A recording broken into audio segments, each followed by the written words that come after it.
जनार्दन पति सीआईटी राज्य सभापति। आज जो राज्य सेल्स रिप्रेजेंटेटिव यूनियन जो 36तम वार्षिकोत्सव होची तार कौन कौन मोटो रोची कौन कौन दाबी आपत्ति रोची टिके कहबे।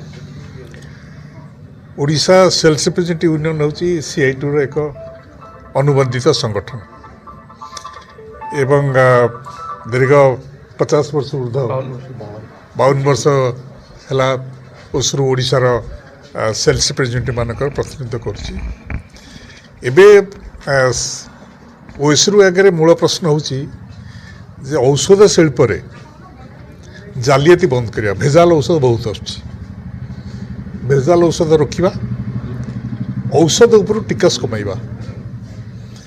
जेतबे हीरा उपरे सुना उपरे सरकार 2% 3% जीएसटी बसुचती, सेतबे औषध उपरे के 18% 20%।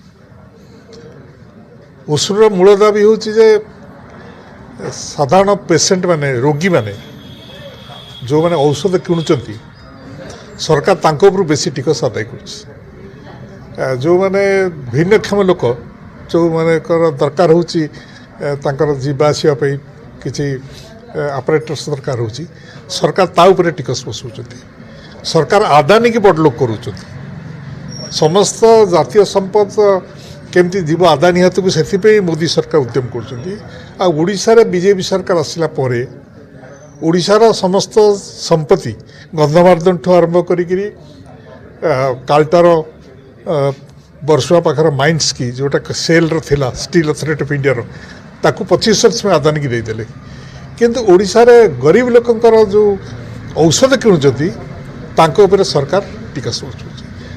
द्वितीय प्रसंग आसुची जे सेल्स रिप्रेजेंटेटिव मानकर अधिकार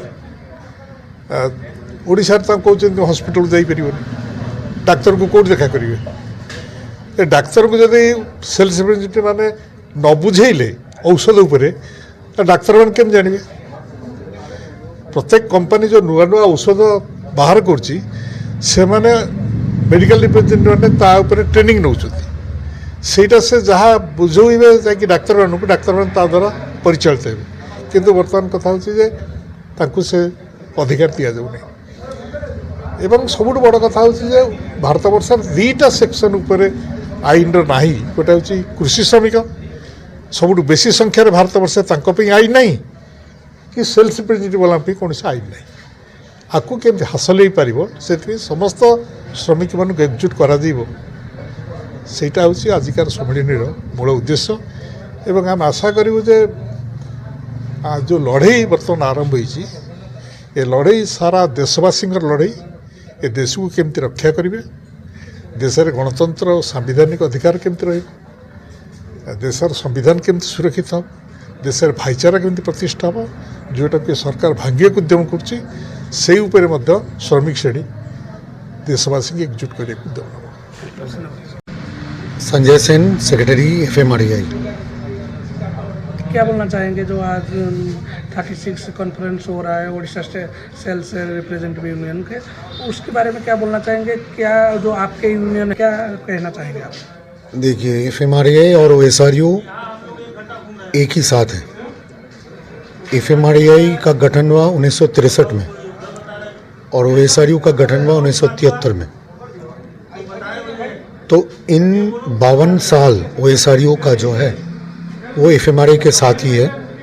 OSRU FMREI का एक एफिलिएटेड स्टेट यूनिट है, जिस ढंग से OSRU CITU का भी एक एफिलिएटेड यूनिट है। अभी OSRU का जो लड़ाई है और FMREI का जो लड़ाई है वो लड़ाई ना केवल सेल्स प्रमोशन कर्मियों के लिए है, वो आम आदमी के लिए भी है।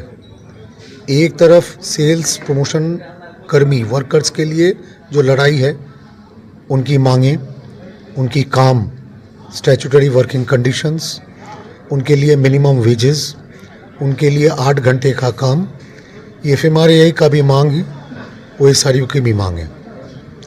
और दूसरी जो मांग है FMREI की, वो मांग है कि हर सेल्स प्रमोशन कर्मी को कॉन्स्टिट्यूशन के प्रावधानों के साथ साथ हर जगह पर जहाँ जहाँ पर चिकित्सक डॉक्टर बैठते हैं, प्राइवेट क्लिनिक हो, गवर्नमेंट क्लिनिक्स हो, गवर्नमेंट अस्पताल हो, प्राइवेट अस्पताल हो, कॉरपोरेट अस्पताल हो, वहाँ पर कॉन्स्टिट्यूशनल प्रावधानों के हिसाब से मेडिकल और sales representative has an access, कहीं पर भी जा सकते हैं as a medical detailer. Scientific detailing का ओनली जो पर्सन इसका काम कॉन्स्टिट्यूशन कहती है, पार्लियामेंट्री कमेटी कहती है, उसके हिसाब से देना होगा। राज्य सरकार, उड़ीसा के राज्य सरकार को हर मेडिकल रिप्रेजेंटेटिव को राज्य अस्पतालों में घुसने देने की जो पाबंदी लगाई है उसको उठाना होगा। केंद्र सरकार ने जो पाबंदी लगाई है उस पाबंदी को उठाना होगा। और आम आदमी के लिए हमारी मांगे हैं कि दवाई के ऊपर से जो जीएसटी है वो जीएसटी को पूरी तरह से विथड्रॉ करना होगा। There must be 0% GST. और जो केंद्र सरकार कह रही है कि हमारी जो जेनेरिक मेडिसिन है, वो जेनेरिक मेडिसिन की जो नीति केंद्र सरकार ले रही है वो गलत नीति है, क्योंकि हमारे भारतवर्ष में ब्रांडेड जो जेनेरिक्स हैं, जो ब्रांडेड दवाई बिकती हैं, उसका मार्केट है 5 लाख करोड़ का मार्केट है।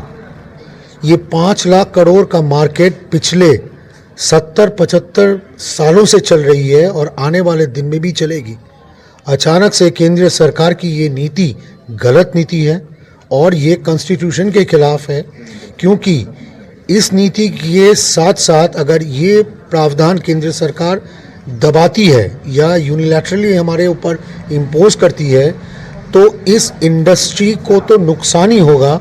इंडस्ट्री के साथ साथ जो करोड़ों यहाँ पर वर्कर्स जुड़े हुए हैं, हर एक जगह पर मैन्युफैक्चरिंग में है, डिस्ट्रीब्यूशन में है, सेल्स प्रमोशन में है, ऑफिस सेक्टर्स हैं, टोटल इंडस्ट्री में, इनको काम से बेघर किया जाएगा।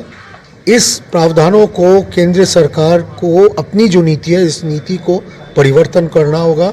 और दूसरी है कि प्रमोशन नीति, जो नीति अभी केंद्र सरकार मान नहीं रही है, स्टैट्यूटरी जो डिसिप्लिनरी एक्शंस या जो पनिशमेंट्स की जगह थी कि आज दवाई जो प्रमोशन होती है, आप लोगों को सभी मालूम है, यहाँ पर एक रोक लगाई गई थी कि डॉक्टरों को यहाँ पर इन्फ्लुएंस नहीं किया जाएगा। हमारी ये मांगे हैं और ये मांग को लेकर हम लोग सुप्रीम कोर्ट तक गए हुए हैं।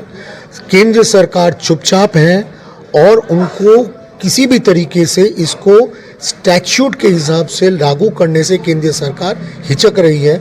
हम फिर से हमारी ये मांग को लेकर आने वाले दिन में लड़ाई जोरदार करेंगे, क्योंकि हम लोगों का मानना है कि आम आदमी के लिए दवाई के ऊपर से जैसे 0% जीएसटी भी लाना होगा, साथ साथ दवाई को फ्रीली प्रिस्क्रिप्शन करने की जो बात है हम रख रहे हैं, उसके लिए भी केंद्र सरकार को नीति ग्रहण करना है, जो नीति अभी तक केंद्र सरकार ने लिया नहीं।